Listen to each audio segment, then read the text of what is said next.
bingung. Ada yang menganggapnya dan menjelaskannya seperti matahari, ya toh? Matahari itu ada panasnya, ada sinarnya, ada apinya. Tapi Allah Tritunggal tidak seperti itu. Karena api, panas, sinar bisa dipisah-pisah. Allah Tritunggal tidak bisa dipisah-pisah. Tetap satu. Tapi tiga. Pusing kan? Pulang yuk.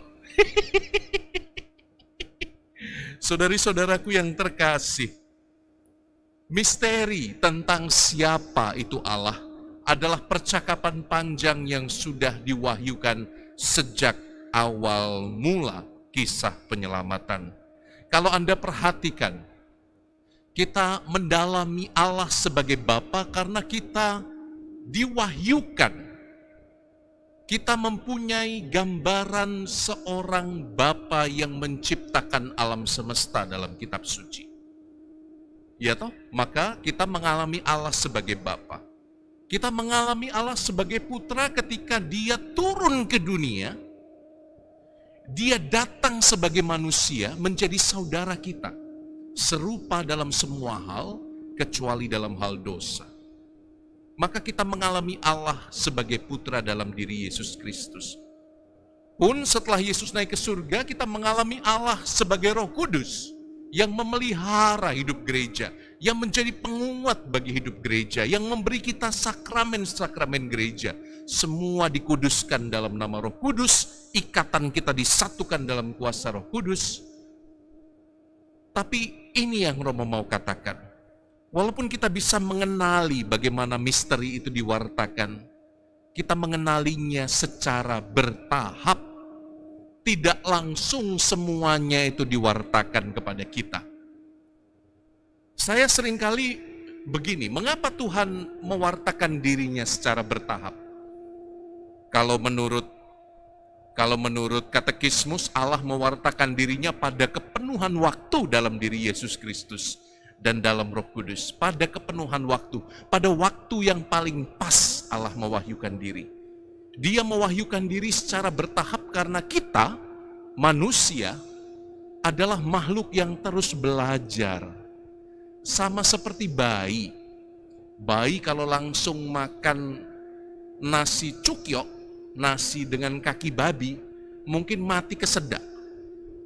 Ya toh? Tidak bisa mengunyah. Aran dua untu ya toh. Bisanya apa? Nenen. Ya toh? Nah, itu memang kodratnya bayi. Sejak awal manusia bertahap diajarkan. Tidak bisa langsung kok. Dalam bacaan pertama misalnya Anda lihat. Dalam bacaan pertama itu Musa mengajarkan kepada bangsa Israel.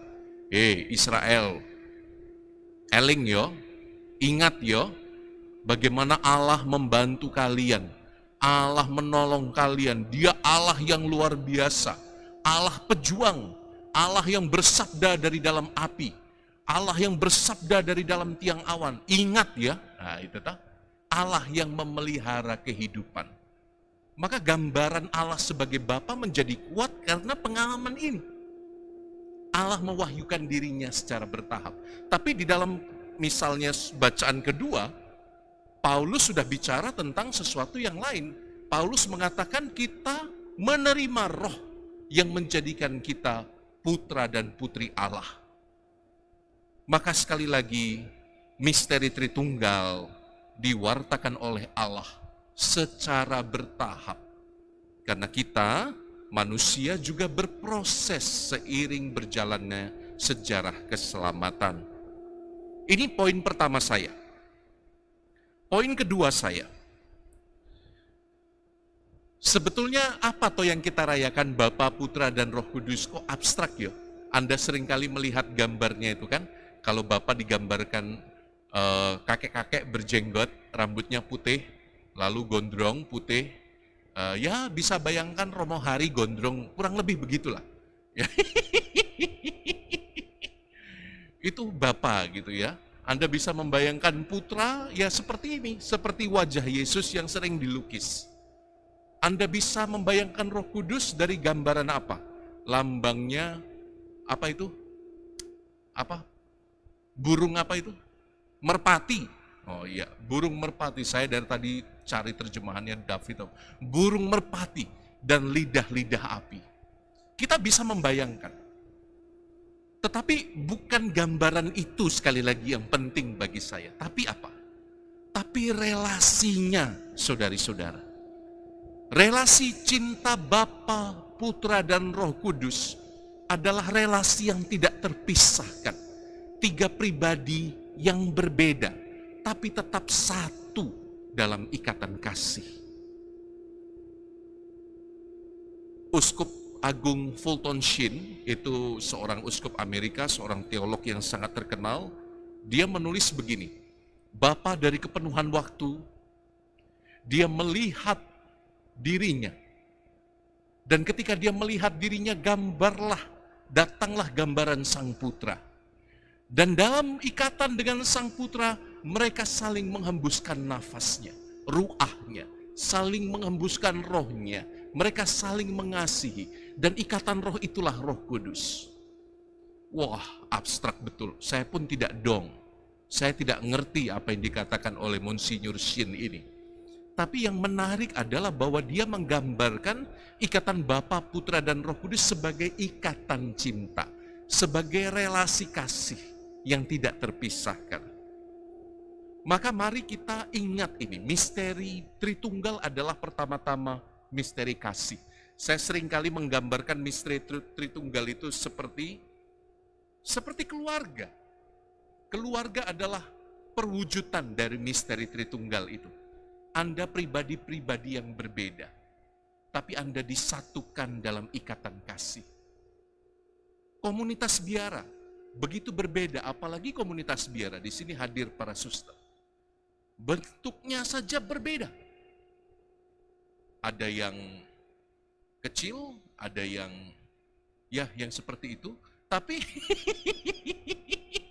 tapi semua bersatu dalam ikatan kasih. Saya pikir ini gambar dari Allah Tritunggal.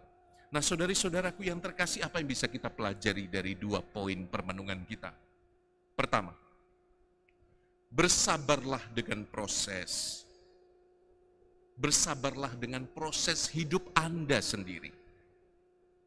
Butuh waktu kadang-kadang untuk mengerti bagaimana Allah mewahyukan dirinya, bagaimana Allah mewahyukan kehendaknya untuk Anda. Kita kadang tidak bisa melawan proses itu. Kita pengennya cepat, tapi Tuhan pengennya lambat. Kita pengennya lambat, tapi Tuhan pengennya cepat. Butuh proses untuk mengerti kehendak Tuhan. Saya ingat dengan cerita ada satu orang anak kecil, dia minta sepeda pada bapaknya, ditolak, ngambek. Minta sepeda pada mamanya, ditolak, ngambek juga. Lalu anak ini ingat, kalau doamu ingin cepat dikabulkan, mintalah pada Tuhan Yesus. Dia berdoa pada Tuhan Yesus, tapi juga tidak dikabulkan. Sepedanya tidak datang-datang. Apa yang dia lakukan? Akhirnya dia putus asa, pengen cepat. Dia pergi ke kamar mamanya, ambil patung Bunda Maria. Lalu, patung Bunda Maria di tangan kiri, palu di tangan kanan. Dia berdoa dalam hati, Tuhan, kalau engkau masih ingin melihat ibumu, berikan aku sepeda. Mau dihancurkan. Kadang ini gambaran dari bagaimana kita kadang kurang bersabar pada proses itu. Yang kedua, kita mungkin bisa belajar untuk berorientasi pada orang lain. Berapa lama kita sibuk dengan pikiranku? Berapa lama kita sibuk dengan kebutuhanku, dengan emosiku, dengan keperluanku, dengan kepentinganku? Aku, dan aku yang dipikirkan. Kadang kita lupa bahwa Tuhan hadir dalam relasi dengan orang lain. Maka saudari-saudara, semoga Hari Raya Tritunggal ini membuat kita semakin punya relasi yang lebih mendalam dengan orang lain, terutama dengan orang-orang yang ada dalam lingkaran yang paling dekat di hidup Anda. Saudara-saudari sebiara, anak, orang tua, suami, istri, Dan mungkin juga ini saat yang baik untuk melebarkan relasi Anda dengan tetangga. Saudari-saudara, mari kita masuk dalam misteri relasi, misteri kasih. Mari berorientasi pada yang lain. Suatu ketika dalam sebuah kunjungan seorang romonya tanya, saya mau balik, mau didoakan apa? Lalu umat ini menjawab, Romo, saya mohon doa supaya saya tidak punya masalah dengan tetangga belakang, Romo. Oke, kita doa. Tuhan, berikanlah mereka kerukunan, berikanlah mereka rahmat silaturahmi, saling kunjung mengunjungi. Berikanlah mereka supaya saling mengenal lebih dalam satu sama lain. Gitu doa romonya ya. Tapi anehnya umat yang minta doa ini tidak menjawab amin, cuma plongo gitu ya. By the end of the prayer, setelah doanya selesai, romonya tanya, loh kok kamu nggak jawab amin? Romo, maaf Romo, tetangga saya yang di belakang itu kuburan, Romo. Malah dikasih rahmat silaturahmi, saling kunjung mengunjungi. Nah, saudara-saudaraku yang terkasih, mari kita lebarkan relasi kita. Mari kita lebarkan lingkaran kasih kita. Sebagaimana Allah Tritunggal melebarkan dirinya dalam rupa Bapa, Putra, dan Roh Kudus. Dalam pribadi Tritunggal, mereka berbeda, namun tetap satu. Kemuliaan pada Bapa dan Putra dan Roh Kudus.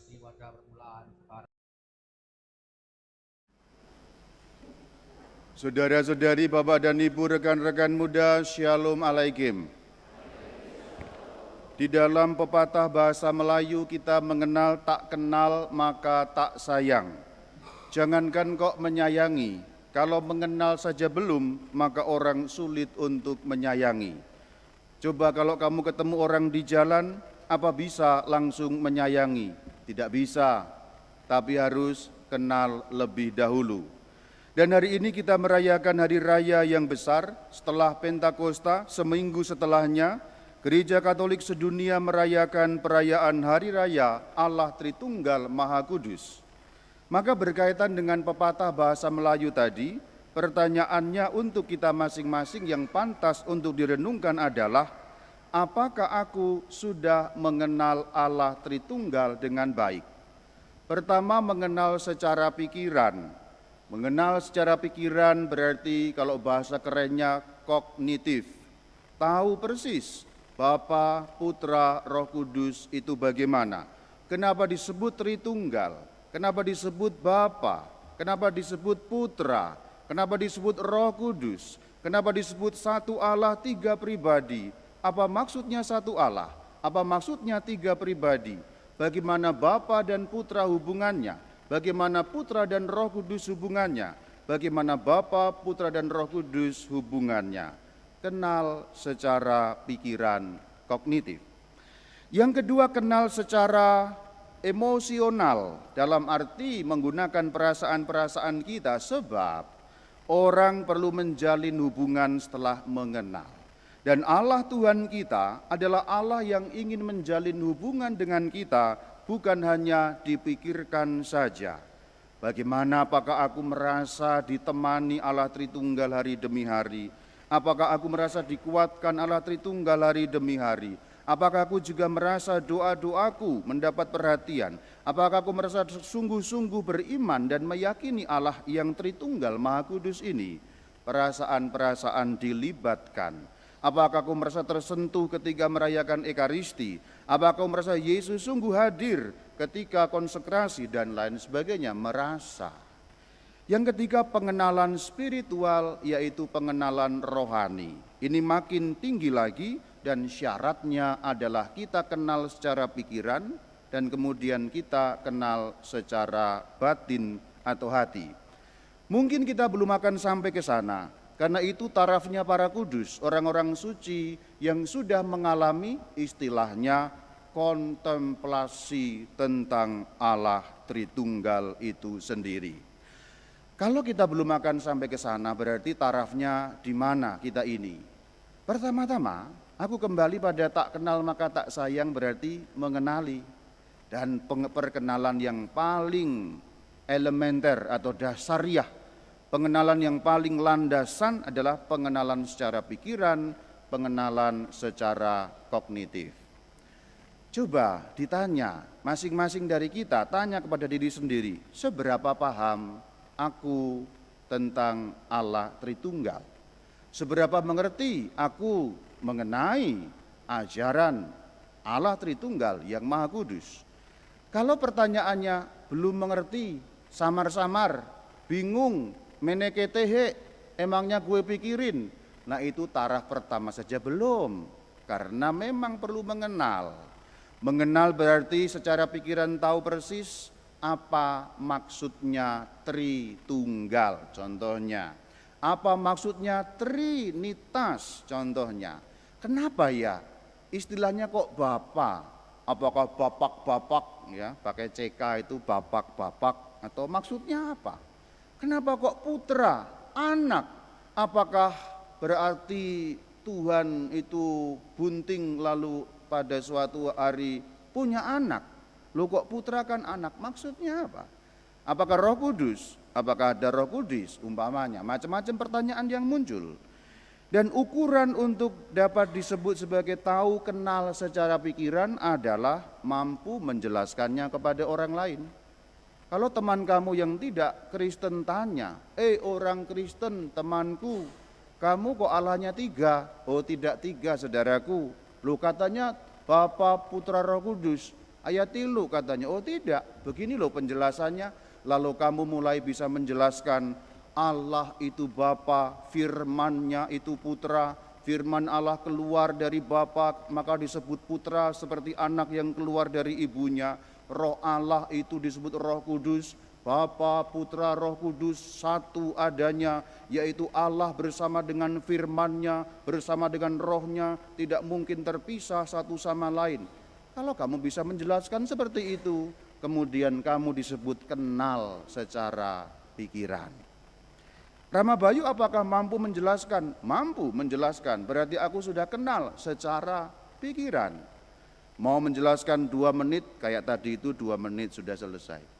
Mau menjelaskan 15 menit, bisa juga. Mau menjelaskan 1 jam, bisa juga. Mau menjelaskan 2 jam, ada ayat-ayat pendukungnya, bisa. Mau penjelasan yang mana? Mau yang 2 jam, nanti kita pulang misa jam 10 malam, saudara. Kayaknya enggak mau kalau 2 jam kamu ya. Tapi intinya adalah Rama Bayu sudah kenal secara pikiran. Maka juga mengajak umat mengenal Allah Tritunggal secara pikiran. Paling awal, elementer, dasarnya itu. Karena ini inti iman kita. Coba cabut Allah Tritunggal dari iman Kristen, kita bukan Kristen lagi. Ada agama yang percaya pada satu Allah, kita juga percaya pada satu Allah. Tapi kita percaya pada satu Allah, yaitu Allah yang satu dengan 3 pribadi. Berbeda bukan? Jadi keesaan Allah juga penting, tapi ketritunggalan Allah juga penting untuk dikenali. Kenapa penting untuk dikenali? Nah ini intinya. Karena Tuhan Allah mewahyukan dirinya begitu. Karena Tuhan Allah dalam bahasa gampang, ingin beliau itu dikenal sebagai Tritunggal. Contoh gampangnya Rama Bayu memperkenalkan, saudara-saudara saya seorang Romo. Berarti Rama Bayu pengen dikenal sebagai seorang Romo, maka memperkenalkan diri sebagai seorang pastor. Rama Bayu bukan pengen dikenal sebagai seorang profesor, meskipun sama-sama botak. Tapi seorang profesor lain lagi, Rama Bayu lain lagi, yaitu pengen dikenal sebagai seorang Romo atau pastor, memperkenalkan diri demikian. Allah pun begitu. Allah memperkenalkan diri sebagai Tritunggal. Maka berarti kalau mau kenal Allah, berarti kenal Allah Tritunggal, sebab itu satu-satunya Allah yang benar. Kalau kita ingat bacaan 2 pekan yang lalu, yaitu 1 minggu sebelum hari raya Pentakosta, ada ayat yang mengatakan, yang menjadi bacaan Injil, yang dikutip dari Yohanes 17 ayat yang ketiga. Inilah hidup yang kekal itu, yaitu mereka mengenal Engkau sebagai satu-satunya Allah yang benar dan mengenal Yesus Kristus yang telah Engkau utus. Berarti untuk sampai hidup kekal, kalau yang masih ingat homili 2 pekan lalu, kayaknya nyambung dengan hari ini. Kalau yang tidak ingat, maka ku ingatkan kembali. Jadi hidup kekal bukan hanya soal berbuat baik lalu masuk surga, tidak, bukan itu. Bahwa kemudian nanti setelah kenal Allah kita akan berbuat baik, iya. Tapi terutama mengenal siapa yang di surga, mengenal siapa pemilik surga itu, mengenal siapa sesungguhnya hidup kekal itu, satu-satunya Allah yang benar. Loh, ini hari raya Tritunggal kok Rama Bayu tidak menjelaskan Tritunggal? Sudah aku jelaskan panjang lebar kalau kamu buka channel YouTube Katkit Katekese sedikit mengenai Allah Tritunggal. Enggak usah subscribe, tidak penting. Tapi yang penting kamu mencari tahu dari sumber yang benar. Tritunggal itu pikirannya dulu ngerti, kemudian nanti hatinya kenal, kemudian nanti secara spiritual, secara rohani makin kenal. Ingat ayat yang kusebutkan tadi, mengenal Allah satu-satunya Allah yang benar. Berarti kalau mau kenal Allah yang benar itu ya Tritunggal. Kalau kamu belum kenal Allah Tritunggal, artinya belum kenal Allah yang benar. Memang edisi homili hari ini tidak secara persis menjelaskan apa itu Allah Tritunggal, sebab aku pun sudah membuat pengajaran yang panjang lebar mengenai itu. Tapi homili hari ini mau mengingatkan itu pokok dan inti iman kita. Maka ayo dikenali dalam 3 level, mulai dari pikiran dulu deh, nanti kemudian secara hati kita kenal, dan secara roh pasti kita akan makin kenal. Tidak apa-apa kalau belum kenal, tapi usaha untuk mengenal itu yang paling penting. Jadi kalau seorang Kristen tidak mau kenal Allah Tritunggal, betapa ruginya dia dalam iman Kristen itu. Shalom alaikum.